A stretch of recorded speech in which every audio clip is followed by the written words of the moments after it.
light 'em up in the ring, light 'em up, shoot, shine, do your thing, light 'em up in the ring, light 'em up, shoot, shine, do your thing, light 'em up, go dumb, go stupid, yeah, we undefeated, sucker free, we got the seats heated, let's face it, you bout to get a beat down, less talking, let's take it to the streets now, ain't gonna be no rematch, why you wanna fight, touchdown on sight, yeah, turn off the light, oh, turn off the light, let's get it poppin', go dumb. When you see me moving, bodies dropping. Move some. I'm about to go sick, call Earl. I'm turning up like E40, not your average girl. I'm turning up. We can rock like Rocky, make you tap it. Ghost ride the whip, look at my drip. This ain't a copy.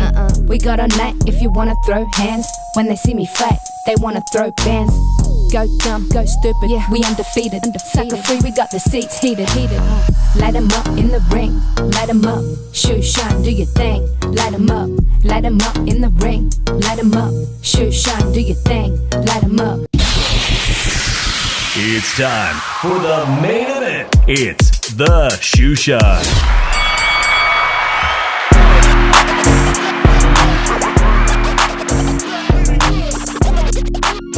¿Qué onda, gatos locos? Damas y caballeros, it's your boy David the 702 coming back at you for another episode of the Shoe Shine Boxing Podcast. Now, typically, by now I'd be saying, joining me all the way from the city of brotherly love, Philly Irish, Drew Evo, ¿qué pasa?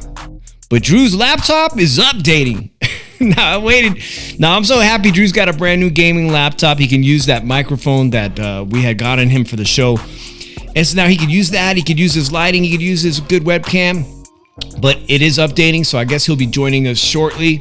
So a big saludos to everybody that's been hanging with us. I know that I have not been typically on like we used to be on Monday nights, but a lot of stuff has been happening in the past, I'd say the past 4 to 6 weeks in my personal life, with Drew in his, his full-time job, his career. Excuse me. Some of you guys that are on the internet and keep up with a lot of the news stuff probably saw that the city of Philadelphia has been on strike. That means like 9,000 of the city's employees went on strike, and because of that, it's been all over YouTube about the trash pileup because the sanitation department is part of the union, and they finally today agreed on a contract. And the union president, from what I understand, Drew will have more information for us, but they weren't really happy. And I stand with Drew and I stand with everybody, all the hard working blue collar folks out there, all the union workers trying to make a decent living, because shit, I was reading this morning that it now takes $125,000 to have the spending power of what a $100,000 salary used to be. So when hardworking union members like Drew and everybody else out there, they tell you you're going to get a 3% raise. Well, that shit used to be pretty standard in the 90s, 2000s. Oh, wow, I'm getting a 3% raise. 3% ain't shit. Let's just be quite honest about that. 3% ain't nothing, because inflation is killing everybody. And for anyone to tell you that inflation isn't continuing, man, I live in, the fight capital, entertainment capital of the U.S., Las Vegas, Nevada now. Used to live in the Bay Area. Shout out to all my Giants fans. Where's Drew Evo? You guys know we played the Phillies, guys. Thought we were going to sweep the Phillies, but the Phillies are a great team. We lost 13-0. But what about that incredible walk-off inside the park home run at Oracle Park in San Francisco? I got a clip of that, guys. Let me show that while we wait for Drew to come in. And we'll get this chat popping. But let me show you guys what happened yesterday, because this apparently hasn't happened in 99 years in history of baseball. Shout out to everybody.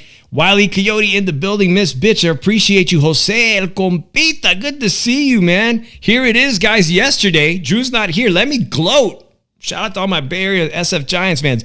Inside the park home run by a catcher. And it was historical because it hasn't happened in 99 years in the sport of baseball. Please don't flag me. This is a short, man. Please don't flag me for copyright. But inside the park, that's a pretty big deal. Let me give a big shout out, too, for everybody on the West Coast, all the National League fans, Padres, of course, the Dodgers. Of course, the Dodgers. So far, it's been an incredible season. One where I thought we were going to be at one point not too long ago. I thought we were in first place, and the more I check, the more I realize we've fallen behind the Dodgers as we approach, the halfway mark of the season. So, well, my co-host is not here. Good to see everybody in here. Big Spooky, good to see you. It's a huge weekend for boxing enthusiasts as we get the second boxing card now on Netflix. And why is that such a big deal? First of all, it's a big deal because historically, the last fight with Mike Tyson and Jake Paul, MVP Productions, did ridiculous numbers. They say 50 million people watched that fight. They liked it so much, the co-main event being Amanda Serrano and Katie Taylor running it back, a rematch, was so thrilling and exhilarating that Netflix jumped at the opportunity to have the third one. That makes it a trilogy. We call that the trilogy, right? It's always historical in boxing when people have such good fights that people want to see it 3 times. Cheers to the first women's trilogy that I know of. A nice ice cold. That SA Spider says, shout out to the Padres. Indeed, man, great team. Let me give a shout out to my boy Fonzie, 619 of the 619. Shout out to all the Padre fans in the building because, man, he's just been a great supporter, and I could consider him a friend. He got me this hat at Canelo Alvarez's taqueria, and he knows I wanted a black and orange one right there, guys. And I got some very interesting news out of the Eddie Reynoso camp. Some of you boxing nerds have already heard about it today. Oh, yeah. Jose El Compita's the first one to put it in here. Big breaking news today. And we hooked up this weekend. We partied. And look at that shit, man. It matches my actual graphic in the backs behind me. This one actually matches the color scheme today, blue and yellow. I'm not actually going to wear this one because this is supposedly limited edition, and you can see Eddie Reynoso and Canelo Alvarez. For those of you interested, the big super fight between Canelo Alvarez and Terrence Bud Crawford happening September 13th here in Las Vegas at Allegiant Stadium. Pre-sales begin July 17th. Mark your calendars, write yourself a note somewhere. But pre-sales go July 17th. That is a big deal because, first of all, they got a lot of seats to fill. But if you want to get a good view, it is going to be in a football stadium, the first one of its kind here in Las Vegas. You're probably going to be ready to shell out a pretty handsome sum or put that on your credit card or something. But the longer you wait, the worse your seats are going to be. For many of us, we're just going to feel thrilled and happy just to be in the building with 65,000 screaming boxing fans, Canelo Alvarez fans, Terrence Bud Crawford fans, to see a historic fight. Mark your calendars, guys, July 17th. Now, while I wait for Drew, Jose El Compita put this in here. This is very, very big news, guys. So I saw this fight a couple of weeks ago on a Saturday. Happened a couple of weeks ago. In the UK, Galal Yafai is a matchroom boxing fighter. Let me see. Please tell me I didn't cut this off. So the guy named Galal Yafai, very well known to a lot of people. I'll put you up here. Drew, ¿qué pasa, homie? What's up? Good. I can hear you perfectly, man. Guys, everybody salute Drew Evo. I was going to get started on our first big story. Oh, you got an orange Fanta, huh, man? Nice. I'm drinking a Dos Equis. Can you give us a quick update, Drew, today? I heard the big news. I shared the news, man, but you're going back to work. The huelga, the strike, huelga, is it officially over? Are you going back to work tomorrow? I've been at work today. I only stayed to 10 o'clock, probably. So, I'll tell you the truth, man. I don't want to get into too much details about it. It's not official. It's tentative, meaning that it can be voted no, which I hope the members do vote no, because it's a bullshit contract and everything's a terrible contract. And I'm gonna keep it 100, everybody. During that whole week and a day, I've been absolutely miserable and depressed. Oh, shit. I'm sorry to hear that. So, the reason why was not getting any money. I tell you, I did not.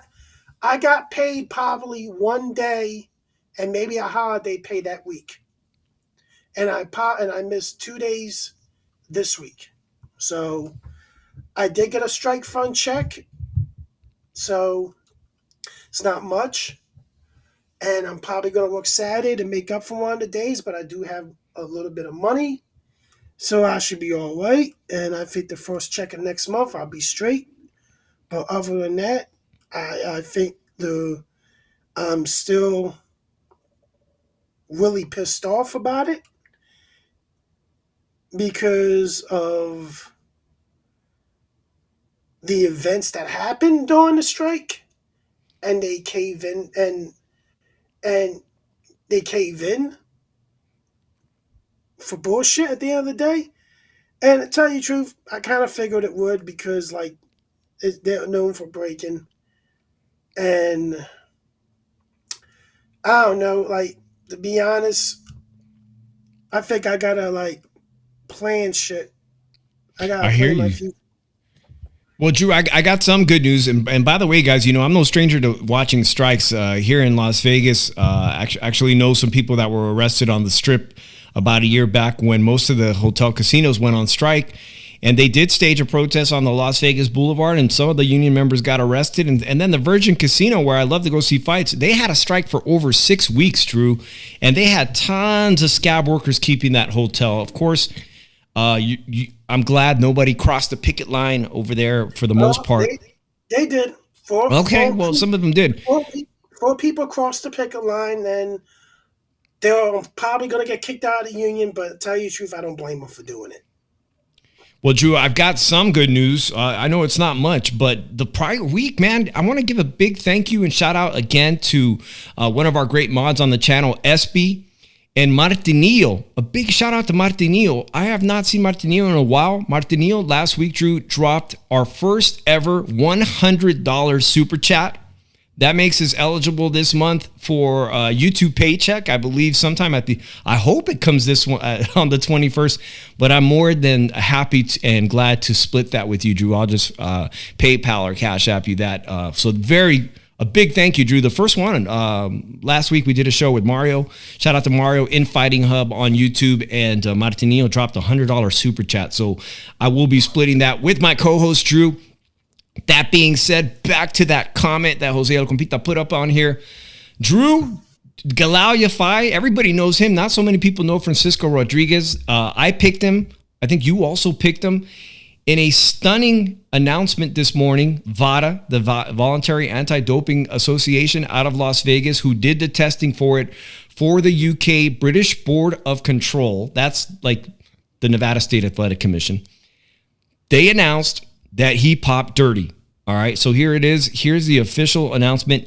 This is the second fighter from Team Eddie Reynosa's camp in 6 weeks, because Jaime Munguia has popped dirty for the Cinco de Mayo fight, and he is facing potentially a very lengthy suspension himself. Now, today, the Voluntary Anti-Doping Association informed Matchroom Boxing, the WBC, World Boxing Council, and the British Boxing Board of Control that Francisco Rodriguez has returned an adverse analytical finding as part of a post-fight night anti-doping test following his bout with Galao June 21st, 2025. Guys, that's about 2 weeks ago, right? I mentioned it on a Saturday afternoon. This bitch, Holy Bitch Queen, says, give them 70% of the split. Well, let me see what they end up giving us, because I don't even remember what the damn split is, but I'm more than happy to share that with Drew. And if anybody wants to help him, if Drew does his own show this week on the channel, he did a fight watch party the week before. Drew can keep it all. Whatever he gets, I'll pay the taxes on it. If you guys watch Drew later on this week, if you do a watch party, Drew, and anybody wants to be so kind to donate and help Drew out, he just did like 9 days on strike without a paycheck. I'll be glad to just give you all of that. Now, that's the statement, Drew, but this was pretty shocking because Galao, the British fighter here, got his ass whooped. He got his ass whooped in this fight. I was so impressed. Rodriguez was coming up in weight, a whole weight class, And apparently, I think he broke a record. That's how good this fight was, Drew. Let me just make sure I'm correct on this, but it was a tireless performance, one where it seemed like the Mexican fighter was not going to tire out at all. According to CompuBox, Rodriguez landed 575 punches, a record for the flyweight division, with a total of 1,089 punches thrown. Now, I'm glad Galaya Faye did not sustain permanent damage, but he did take a very, very serious beating. 1,089 punches, which nearly half of them landed. That's freaking ridiculous. And now it comes back, Drew, that he popped dirty. Your thoughts on the adverse findings? Man, like, unfortunate, because it was a big win. It was a good win, but on foreign soil. And I don't know, like Onoso Camp's gonna have a reputation now, and I think people just need to just. I know the Canelo fans are gonna say something about it, but doesn't mean Canelo's gonna do it and everything. But it's just a pattern now, and now it can make more controversy when it comes to even this Canelo fight and everything. We got to hear all this BS about it now. But I think that maybe, I don't know how we can prevent it. Like, do you want to go to the camp and drug test these guys that are getting ready to fight? I don't know. But, like, it's unfortunate. And everything's going to be ruled no contest, even though we both picked them to win. But, hey, we were still correct at the end of the day, but it was the way it was. It was tainted. Hey, Drew, I'm so sorry, guys. Yeah, I agree with everything you said, Drew. Somehow, did I move your camera? Or did you move your camera somehow? I cannot control the camera from here. Right. I'm like, what the heck just happened to the camera?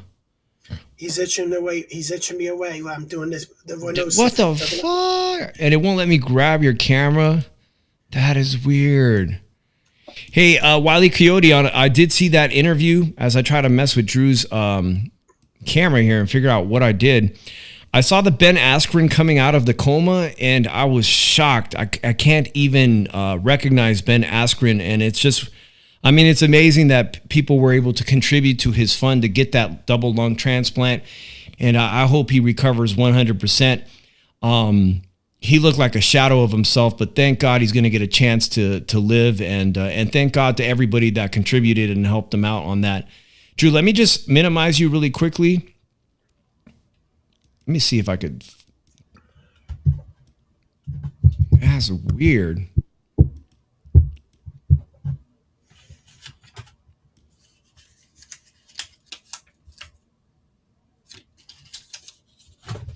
All right, guys, appreciate it. This is not like StreamYard at all, guys. I use something completely different.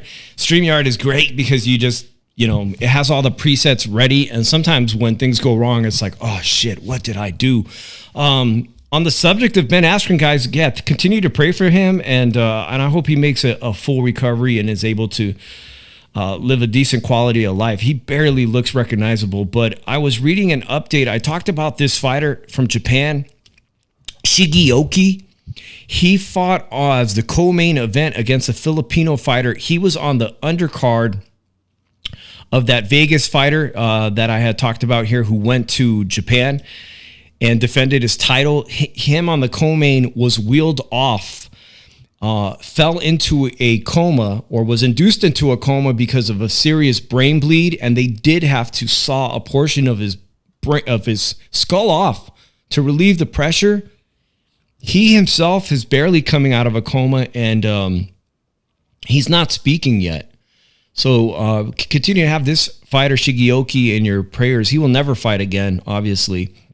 And we hope that he just makes a recovery and can speak and talk and walk. I read that update today, and it just reminds you guys, this is a dangerous sport. Unbelievably dangerous sport. Compita says he can't believe insurance denied the surgery. I can't either. And then you understand why there's so much outrage with that Italian kid.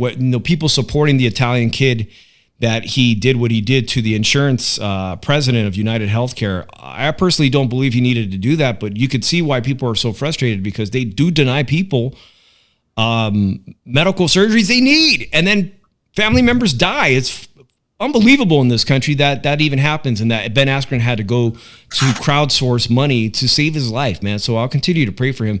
So Drew, now that's 2 fighters from Eddie Reynoso's camp in the past 6-8 weeks busted on drugs. And like you said, man, now Canelo has been, through this process himself for according to him, the tainted tacos. This is a mega fight for undisputed, man. And I certainly hope that there's not going to be any funny adverse findings. But just to let everybody know, adverse findings means that they found a banned substance, and they're going to let us know shortly what that banned substance is. The fighter will get an opportunity to have the B sample. They collect an A and a B sample at the time. And the fighter can pay for the B sample to be tested. They always do request a second sample, and it always comes back 100% positive for the banned substance. Dude, the UK BBOC is very, very stringent, huh, Drew? They gave Conor Ben nearly 18 months. He ended up coming to the U.S. to try to beat that. There's more news. Before we get to the big Friday fights and the Saturday fights, this has to do with the Saturday fight, Drew. I'm finding out that one of the fights on Saturday, Eye of the Tiger, the Canadian promotion boxing company, they have control of this Russian fighter. His name is Kateev. Kateev is a bronze Olympic medalist, and he is going to be fighting David. Which David is this, Drew? Morel. David Morel. My bad, guys. Imam Kateev. All right, barely seen him fight. This dude is a beast. I would describe him somewhere between a cross between Gennady Golovkin and Beterbiev. He is a powerhouse. Look at this dude's built for the light heavyweight division. He won the bronze medal in the Olympics, and he was going to be fighting David Morrell, or is scheduled to fight David Morrell this Saturday in that big New York City card. There's a big problem, Drew. And this is something that maybe they should have paid attention to a little. He is not eligible to fight in the U.S. He is currently suspended by the British Boxing Board of Control.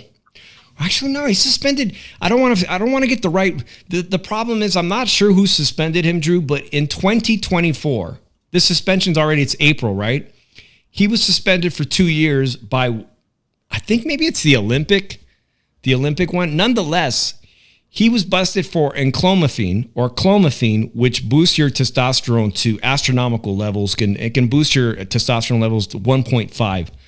So that's the substance he was on. That's the exact drug Conor Ben was on and got a 2-year suspension by the British Board of Control. He's banned, and yet he got an opportunity. He's on the card to fight David Morrell. Now it's coming out, and now they're like, oh, shit, it's Wednesday. They found out we booked a fighter who's banned. Like, what do we do? Do we just... Does the New York State Athletic Commission ignore it? Because the New York State Athletic Commission... If I'm correct, man, they have the legal obligation to honor everybody's ban list. So if you're banned to fight in the UK, they will adhere to that in Nevada and most states. I think Florida doesn't give a fuck. I think Florida's Conor Ben went to Florida and got a fight in while he was banned. But New York State Athletic Commission is pretty stringent, man, and they allowed him to be put on the card. What do? It's Wednesday. Well, if he's banned, he's banned. Like, if it's the British. But the thing is, he's fighting the U.S. And, but yeah, they normally do the same thing and everything. They will ban him there too. But I don't know. Like, I can't, you can't let him fight him. You can't let him fight now. If he's banned, you can't let him fight. And you have to give, and it's their mistake. If Morrell doesn't want to fight, you got to pay him. Yeah, David Morrell looks in great shape. Shout out to Jay Santos. Jay Santos of Las Vegas, one of the youngest. His father is of the famous Santos boxing team. He's out there with them. I saw them at the open workout today in New York, watching them on YouTube. Shout out to Jay Santos. They're ready to fight. But, he just had David Morrell just had a very, very brutal fight with David Benavidez, man. And I've seen some tape on this guy, Kataev.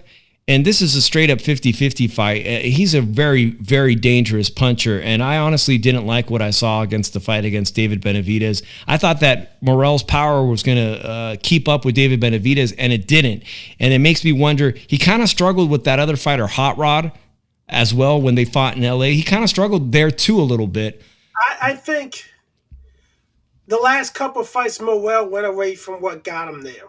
Mm-hmm. He had, being a boxer, but being a boxer puncher and using his footwork and everything. And he went away from that, and he looked like shit both fights. Well, the thing with Russian fighters, Eastern European fighters, is they could box, but a lot of them, like Gennady Golovkin, and we talk about Beterbiev, they don't look like they got the greatest hand speeds, but they got insane power behind their punches, and they can box. They have high ring IQ. This was a very dangerous fight. If it goes forward, I'm still going to have a very difficult time on who I'm going to pick on this fight, because it's really a 50-50 fight against an unknown commodity and Imam Kataev.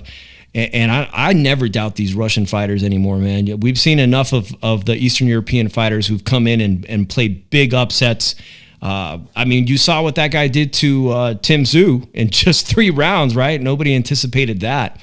So, okay, guys, that's it. 2 guys busted for PEDs this week. It's absolutely atrocious.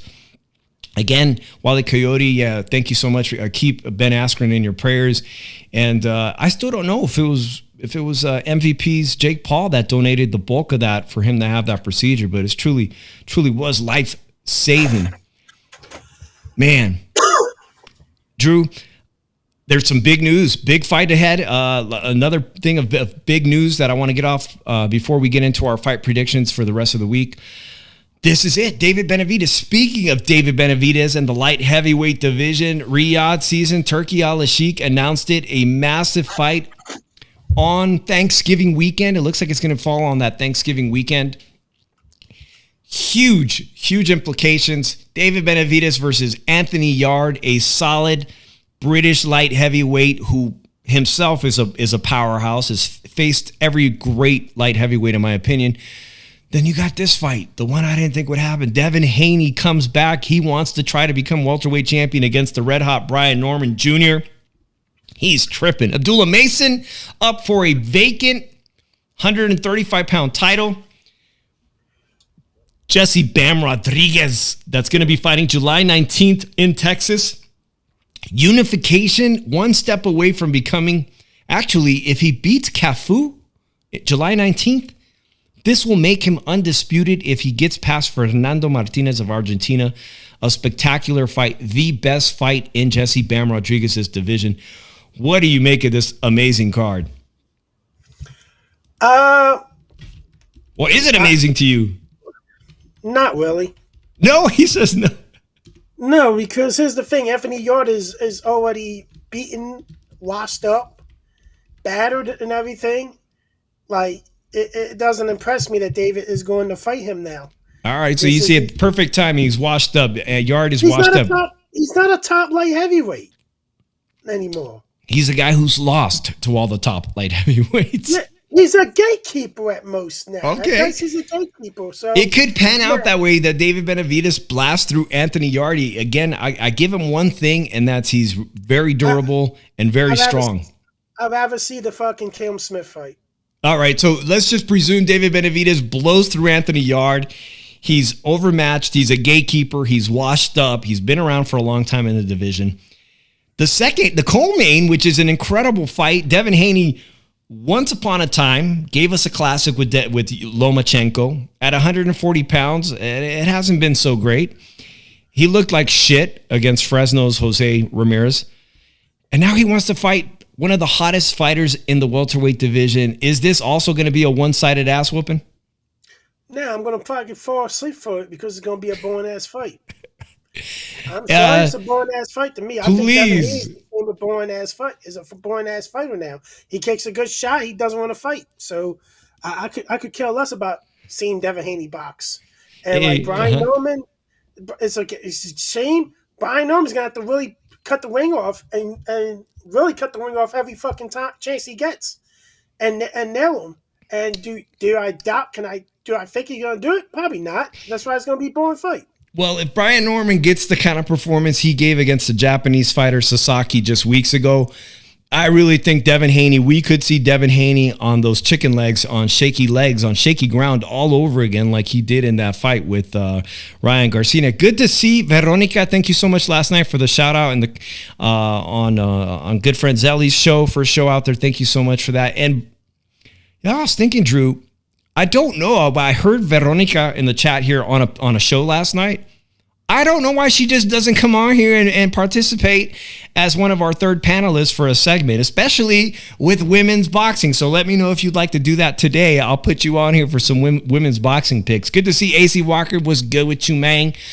Compita says, yeah, Jesse Bam Rodriguez, that is a great fight. That might be the fight that steals the entire show, because if Drew's right and Benavidez is too much for Yard, and I think Brian Norman's too much for Devin Haney, then it leaves Abdullah Mason and Jesse Bam Rodriguez for competitive fights. And if Abdullah Mason is as good as a lot of American boxing fans think, then it's going to be a blowout as well, man. But let me know what you guys think. Corpita says, yeah, David needs to stay busy. I agree with you, because we don't know what's going on with Dimitri Bivol and Beterbiev. Beterbiev is kind of confused. He's now 40. He says he wants that trilogy sooner than later, and we don't even know. So Drew's getting on his Philly. Is this a Phillies hat? Shout out, Drew. You guys beat us 13-0, but I said you guys beat us 13-0 today. That was an embarrassing whooping, but you guys prevented the sweep. You prevented the sweep. I put the hat on. The Phillies. Shout out to all the Union 33 Hall, right? Was 33? Yeah, you'd be surprised how much I bought this hat for. Shit, they're a fortune these days. I bought this hat off Fanatics. It's the postseason 2024 postseason hat, New Era. Got it for $10. On sale on Fanatics. Sweet. So. Well, guys, this Friday on Netflix, 2:00, I believe, on YouTube, you're going to see a couple of undercard fights. The list is so long of who's going to be fighting. One of the fights that I'm going to be very dialed in is a good friend of our show, Olympic boxing coach Christine Lopez. Here you see her working with Metcalf. I just saw Metcalf's interview before we went on, Drew. She was on the Boxing Voice. She's got an incredible story, guys. Metcalf has won her first world title at 118 pounds under the tutelage of our good friend Christine Lopez of Texas. 40 years old. She is a world champion. She just won her world championship at 40 years old. When they say you should give up on your dreams, you know, what's the age to give up on your dreams? I mean, for boxing, it's a young person's sport, but unbelievable story to become world champion. She just achieved that, became a world champion. And here's the thing. There was a fighter named Dana. Drew, I forget her last name. I can't even pronounce it. She's the person that was supposed to fight it appears Shernika Johnson of Australia, who is a decorated amateur. She's got 3 of the belt. No, excuse me. She has 1 belt. Dana had 2 belts. Dana pulled out of the fight because she is pregnant, and she said, I'm probably not going to be around for a while. And the 2 sanctioning bodies said, do you mind giving up those titles so these 2 women can fight for all the belts? Sharetta Metcalf, one of the title holders at 118, like I said, she's trained by our good friend Christine Lopez. Shernika Johnson, a decorated Australian amateur. You know, they do, she might have even made the Olympic team. I'm not entirely sure, but she's like a decorated world amateur. She has so much boxing pedigree. And the other fighter, she really doesn't. She learned on the job. So this is a dream come true for Metcalf, Sharetta Metcalf, to be on this card. She worked for it. She tried tirelessly. She made it. She became a world champion. And our good friends, they're there in New York this week, the whole press week. She stands a chance. Now, here's the deal I found out today, Drew. One of these women for performance of the night is going to win a $250,000 bonus. They do it in the UFC. I love it. I love that because it gives people an incentive to fight for even more. They know if they put on the best performance of the night, if they get a stunning knockout, if they put in the most grueling 10-round fight, whatever, man, one of these women is going to win $250,000. So you've seen Shanika Johnson, I presume, fight before, Drew? Yeah. All right. Sugar, you've seen Metcalf fight? Did you see her fight the Japanese girl when she beat the Japanese girl for that title? That fight was, I'm gonna keep it real. That fight was, some of you guys might describe it as a bit sloppy, a technically sloppy fight. And that's something that Shanika does very well. She is very technically sound, but does she have the heart? I mean, we have an opportunity here for Metcalf of Texas to, become a Netflix movie, 40 years old, not supposed to beat the younger woman, just became world champion. Does she have enough heart to get through all the flaws or technical issues she may have in her own boxing game? Can she upset Shanika Johnson and become undisputed at 40 years old? That's a hell of a story, man. You got a pick?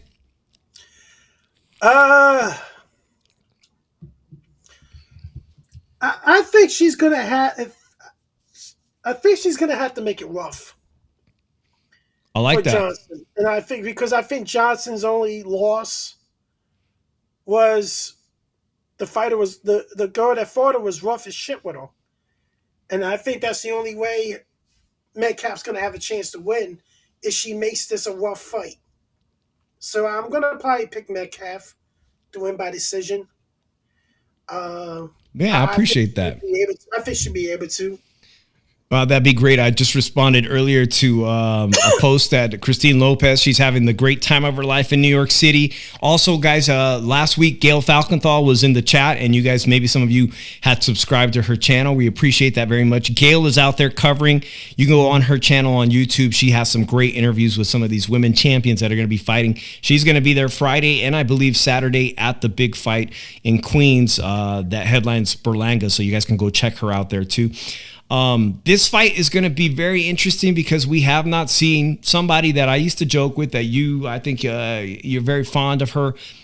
And it puzzles my mind how Alicia Baumgartner, who's also, this is going to be a good fight. Jennifer Miranda's been training here in Las Vegas. I believe she's from Argentina. This is for the undisputed featherweight championship.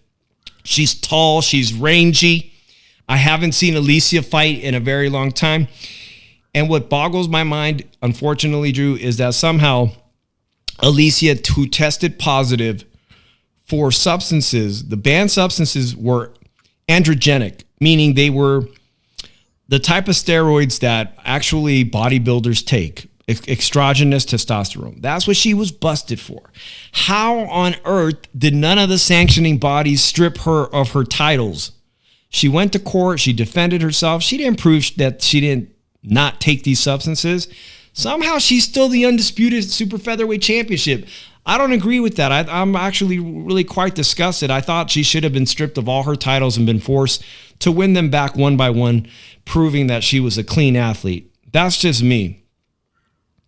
I'm excited to see her back in the ring and see if she is as aggressive, as strong, to see if her boxing IQ is there. This is undisputed. Again, I'm just bringing up, there's 6 fights on all women's fights, Drew, and 2 of them right here already are undisputed, let alone the main event. Drew, who's winning this one, and can Alicia actually stop? Can we get a knockout here? No, we're not going to get a knockout. Baumgartner's going to win by decision, and I'm probably going to go 7-3.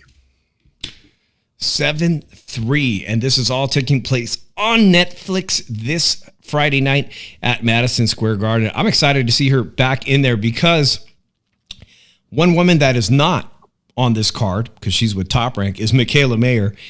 And I know that Michaela Mayer wants to run it back with her, and I know they're not in the same weight classes, but I'm going to presume that at some point, they're going to be talking shit to each other again on social media and want to run that back. That is a very anticipated fight that I would not mind seeing a rematch sooner than later. All right. Nice. What happened to the Phillies hat, man? It was looking good on you.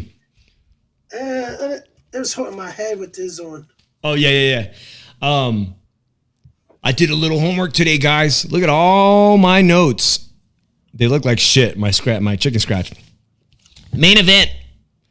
Unbelievable. They've already experienced 20 rounds fighting each other. I think it's the best two women's fights I've ever seen in my life. The very first fight, I actually was watching in person, Shakur Stevenson versus Oscar Valdez.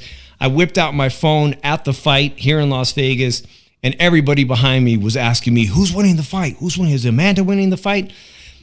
I had to go back and watch him. I watched today, Andre Ward, All the Smoke Fighting, I think, on YouTube. He watched both fights and commented, and I got to see all the highlights of fights 1 and 2. And I'll tell you, last week I was telling Mario I thought Amanda won both of those fights.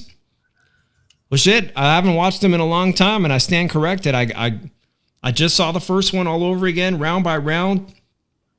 I had the first one a draw. Again, I didn't get to watch the fight live that day. I was watching Shakur Stevenson fight here in Vegas. I got it a draw now. Do you remember the first fight, and how did you feel about it? I thought Serrano clearly won both fights. See, I thought so too. But then I round 3 and 4, the very first fight, those were very much swing rounds that I almost gave to Katie, and because of that, I could see it being a draw. But I got to admit, in the first fight, if anybody was hurt, it was Katie Taylor in round 5 when she was on chicken legs. She was wobbling, hanging on for dear life. And I thought, I remember watching that 5th round in the stands as Shakur Stevenson was boring everyone to death. And I thought, damn, Amanda's going to knock out Katie Taylor. But Katie Taylor is so rugged and durable and her ring IQ is so high, she survived the fight. I now think it might have been a draw, that first one could have been a draw. Again, she got robbed. The draw is a draw. If it was one of those fights that could have gone either way, you could say Serrano won, or you could say it was a draw, but I don't think Taylor won that first fight. Hands down, she didn't win that fight, the first one. Kind of reminds me of Gennady Golovkin versus Canelo Alvarez, right? I mean, clearly the first one, Gennady Golovkin won the first one. I thought she got robbed in both fights. I think I look at it, I think she won the first fight. I had it 7-3, Serrano. And the second fight, I only had Katie Taylor winning 2 rounds. So the second fight, you had it even worse, huh? Yeah, I did not think Katie Taylor was able to. I think she was being physical the second fight. But here's the thing that affected Serrano was that headbutt. And here's the thing. This happens mostly in every Katie Taylor fight. Katie Taylor, tell you the truth, Katie Taylor has a reputation of being a dirty fighter and putting her headbutting people. And they said it, hey, she headbutted me. And they say you're a dirty fighter and everything. Now, that's going to take effect or something. I don't know, but I think this is going to end a whole different way. Well, Drew, I got to agree with you. Round 8 in that second fight, Katie Taylor, she's been rubbing her head against all night in the first fight, second fight. She kind of, every time they come in close, because one's an orthodox fighter, the other one's a southpaw, she kind of rubs her head alongside where the skin is most thin. And she has it's kind of a dirty tactic, almost like if you rub it enough, you might cut the skin. And in that one case, the referee clearly saw Katie Taylor do this with her head once she was in close, causing the cut to exasperate under the eyelid. I believe it was the eyelid. Man, it was a nasty cut, and it changed the trajectory of the fight. That was the best round 10 I've ever seen women throw hands. That was just an incredible. Rounds 8, 9, 10, you guys can go watch that replay. Phenomenal. I kind of thought that Katie Taylor rallied back in those last 3 rounds, and I'm also stuck thinking that that maybe it wasn't as close as I thought. That maybe, unfortunately, that Katie Taylor may have come close to a draw on that one too. But again, I could see Serrano winning both of those fights. you could have an argument that Serrano won both of those fights, which leaves her to the question, which is Serrano, who is now the favorite? She's the favorite, guys. There's got to be a reason why she's the favorite. Is she going to finally get over that hump and win the trilogy, win the last one? Is she going to do it this time? Let's go to the odds real quick, Drew. Who do you think's winning this fight? I think Amanda Serrano is going to knock out Katie Taylor. Damn, she won. I've seen her training in Puerto Rico, man, with that humidity and whatnot. That is brutal. I get it. I hate the run. They say she hates the run, but she puts in some really good. Her stamina. My wife was watching those with me earlier, the replays. Shout out to my wife. She was watching those, and she said, man, her Serrano's cardio is incredible. And I think that comes from training in that high humidity, which, Xander Zayas of Puerto Rico, he also trains in a very humid place in Florida. I know that just like high altitude training helps cardio, so does that high humidity, which is constantly dehydrating you doing track work out there. But in that main event right now on DraftKings.com, Amanda Serrano is a negative 180 favorite. And as we get close tomorrow to the weigh-in, when we get to see them on the scale, things are either going to widen or they're going to tighten. But right now, for $100, you will win $180 on Amanda Serrano, right? That's how you need to bet $180 to win $100 if you bet on DraftKings.com. Katie Taylor, the underdog at plus 140, you will win $140 on your $100 bet. I think not Katie, but I think Amanda Serrano is going to pull this one off. I think she's going to finally get justice and get the big win she deserves. But a stoppage? Oh, shit, that's incredible. You said stoppage? Stoppage. You hardcore boxing fans will remember the great rivalry, Juan Manuel Marquez and Manny Pacquiao. Manny Pacquiao fought a lot of people twice. He fought a lot of people 3 times, but he only fought Juan Manuel Marquez 4 times. The only guy he fought 4 times, not a trilogy, the 4th one. Juan Manuel Marquez gets the most incredible career highlight knockout. I thought Manny Pacquiao died. There was no question about it. Juan Manuel Marquez had been robbed in 2 of those fights, and he finally got the big KO. Could it happen? It absolutely has happened in the sport of boxing. Could Amanda Serrano? Now, I haven't seen Amanda Serrano get those kind of stoppages in a while. Could it happen? That'd be incredible. But Katie Taylor has one hell of a chin, guys. Let me know what you guys think. Like I said, there's 3 undisputed title fights on that one. I'll give you the odds real quick. Alicia Baumgartner, negative 2,500 favorite. Savannah Marshall, the woman who beat Drew. I just saw her movie. Savannah Marshall has Olympic wins over her twice, right? Over the Netflix movie, man. Why do I always forget about her? I don't know. I just put a parlay in. All right. Well, what's the parlay?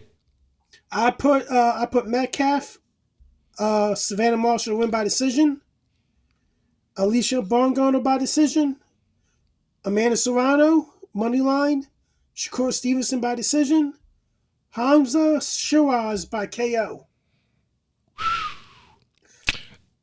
Wow. Okay, so you can do a parlay including all the fights this weekend. I love it, Drew. Metcalf is a underdog on DraftKings.com. She is a underdog by, let me see here. Was it plus 400 underdog? Plus 400 underdog and plus 300 underdog, negative 400 favorite for Shanika Johnson. All right, we're going to see. I think one of us hopefully somebody might be able to get on and do for the main event or the co-main and the main event. I would love to see if we could squeeze it in, but my wedding anniversary is this weekend. So I got to do as much as I can before then. Because I can't be playing on the internet on this weekend. You feel me, guys? Shout out to everybody joining us. Don't forget to hit that like button. Good to see you, SB. I appreciate you so much.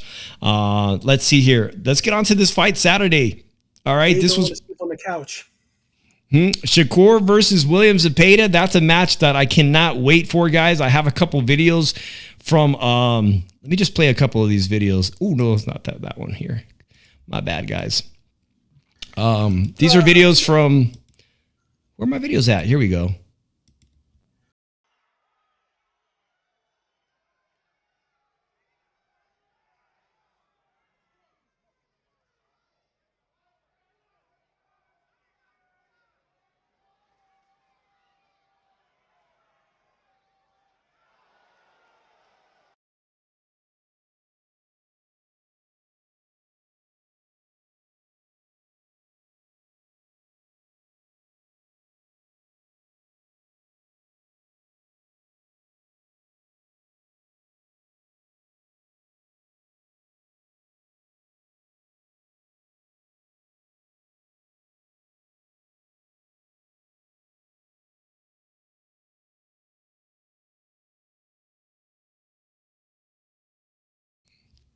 believe that Castillo won that very first fight. If there's any argument to be made about who actually beat Mayweather in his career, it was Castillo in that very first fight.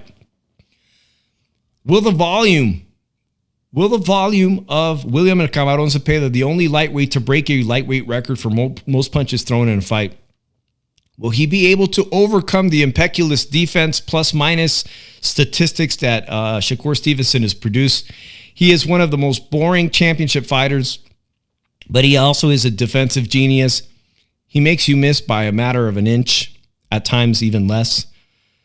But can he do it? Castillo did it. In my opinion, Castillo didn't get the nod in that very first fight.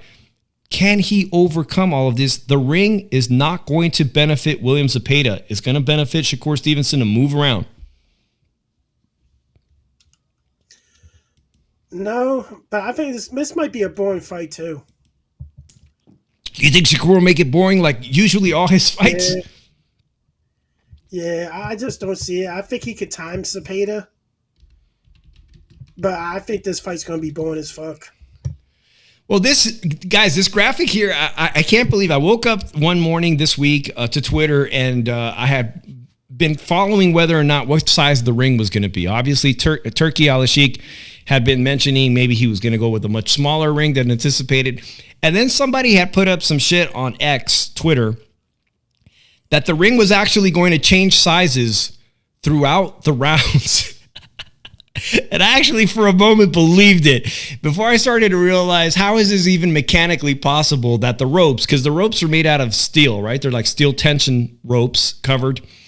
How would they shrink the size of the ropes? Because I actually fell for this for a brief minute and I feel so stupid, but I think the idea is genius. In round one, you can see the ring is 20 by 20. And as every round progresses going towards the 12th round, Shakur Stevenson would have no choice but to exchange in round 12 and go toe-to-toe with William El Camarón Cepeda. This is not real. This was a joke, and I thought it was a great joke. I actually fell for it. But wouldn't that be great? That would actually be kind of cool. Excuse me if I think they could do that. Yeah, Jose, I actually for a moment was like, oh, that's easy. Then I was like, well, no, I don't think the technology is there yet that they shrink the ropes. I feel like the ropes, they couldn't do that with it in 1 minute time frame, change the size of the ropes too. But hey, a great idea. Does he get over it, Drew? Let me look at the odds real quick on DraftKings. While I look at the DraftKings odds, let me play another video for you guys.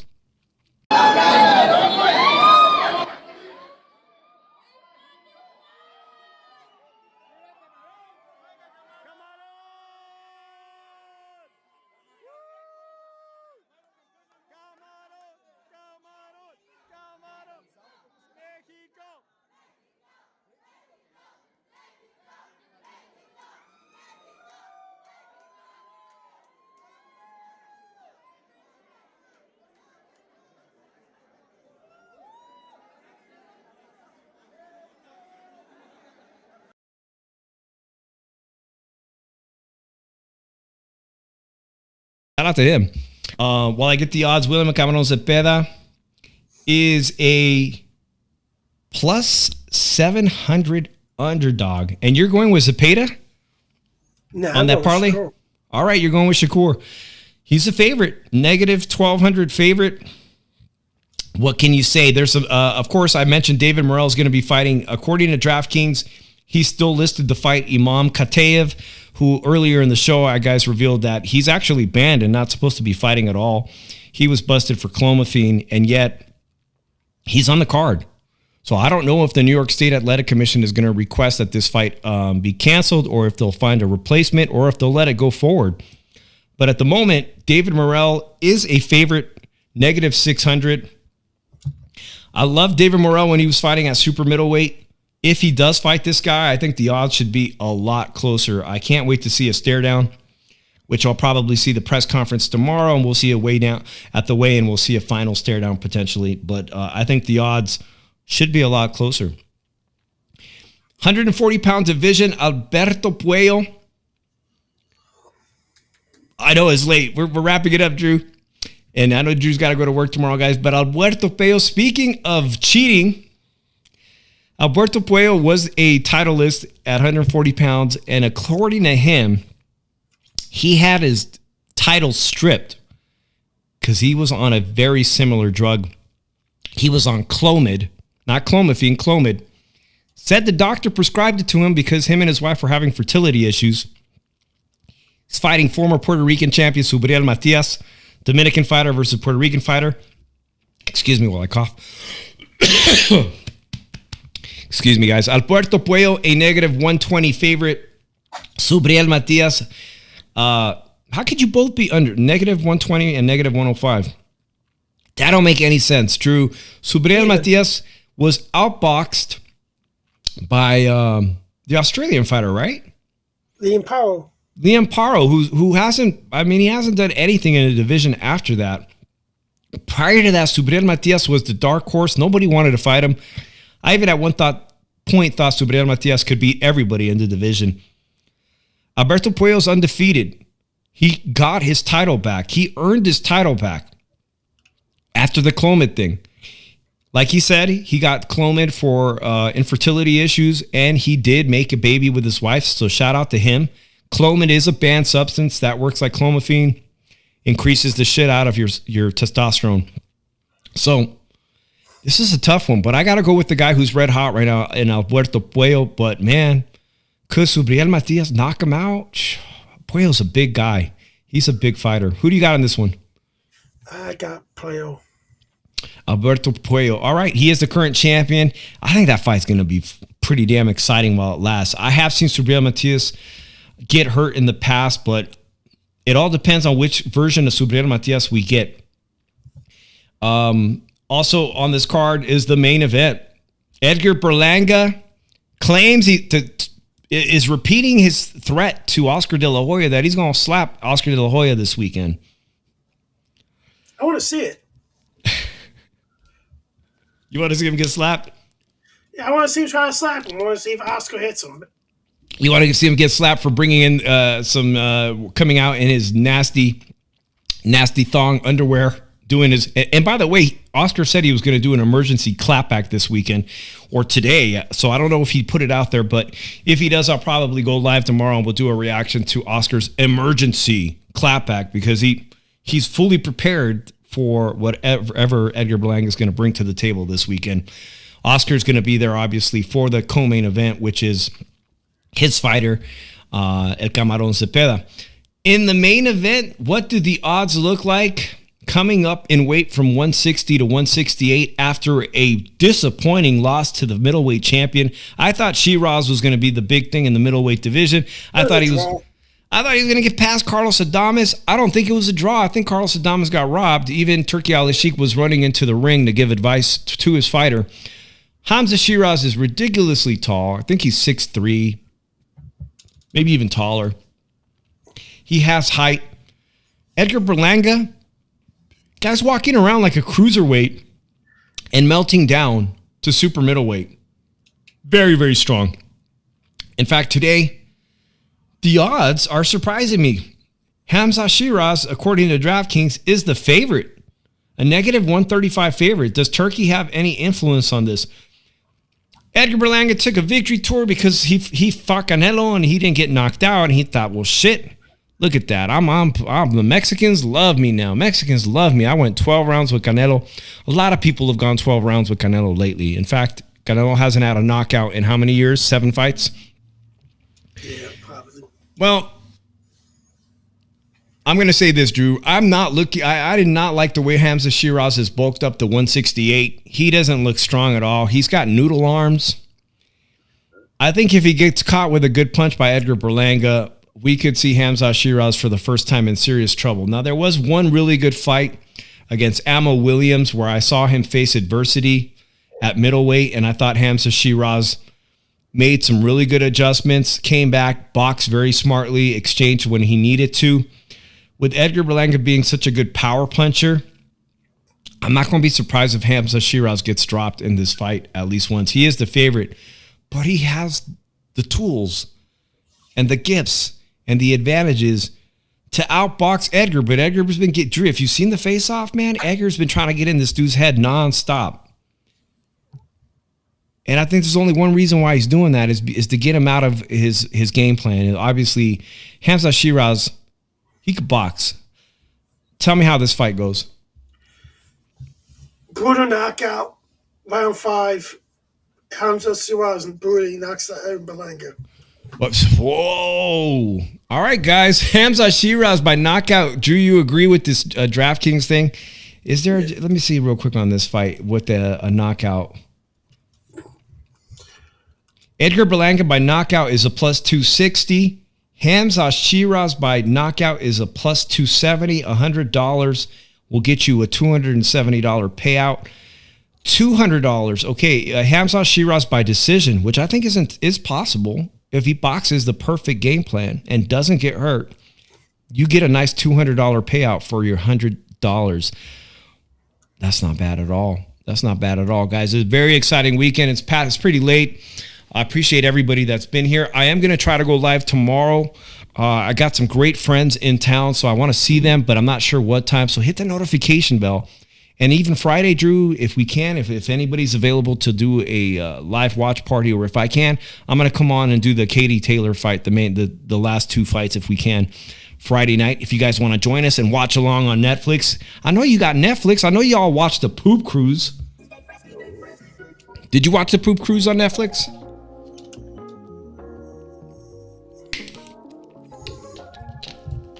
Man, I will never take a Carnival cruise, Drew.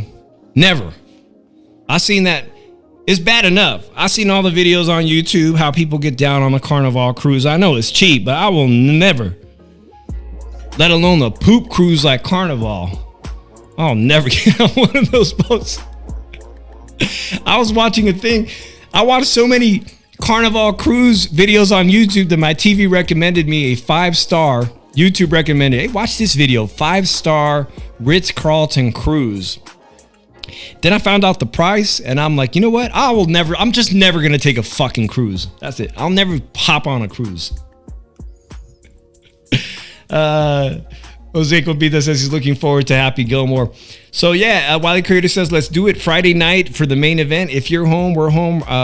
Safe to say we'll be on at the very least for the main event, and we'll try to sneak in the co-main. These are typically 10-round fights, right, Drew? They're 2-minute rounds, so it'll fly by. It'll be a quick hour, most an hour and a half for the co-main. Look forward to seeing you guys there. I appreciate all the love and support on this channel. Again, thank you to everybody that's been rocking with us, the mods, and all the generous donations that you guys have done to the channel. Appreciate that. Drew, go ahead. The floor is yours, man. Philadelphia beat my team 13-0. The strike is over. I mean, there's got to be some good thoughts in you right now. Not really, to be honest. Not really? Not really at all. Like I haven't been getting the most sleep, so, it is what it is. So. Well, listen, guys, I appreciate everybody. That's it, Drew. You ain't got... Well, hopefully, if you got time tomorrow, and I come back on tomorrow late, because there's going to be tomorrow, guys. Do not miss the weigh-ins. I forgot to say that. It should be very interesting. I was watching Metcalf on the Boxing Voice. She said that her thong was going to be out of this world. I don't know. I don't know, but for those of you that want to see Metcalf in her thong, she said it was going to be out of this world. So the weigh-in is tomorrow at 3 o'clock Pacific, 6 o'clock Eastern on YouTube. You guys can watch that on, or even actually maybe it might be on Netflix or MVPs on YouTube. But also, of course, the final press conference for Shiraz and Berlanga, and of course El Camarón. That weigh-in being on Friday. So there's going to be a lot to talk about, a lot more to cover between now and Friday and Saturday. I'm Dave in the 702. I appreciate everybody, Drew. I'll catch you tomorrow or Friday, man. Good to see you. Peace out, everybody.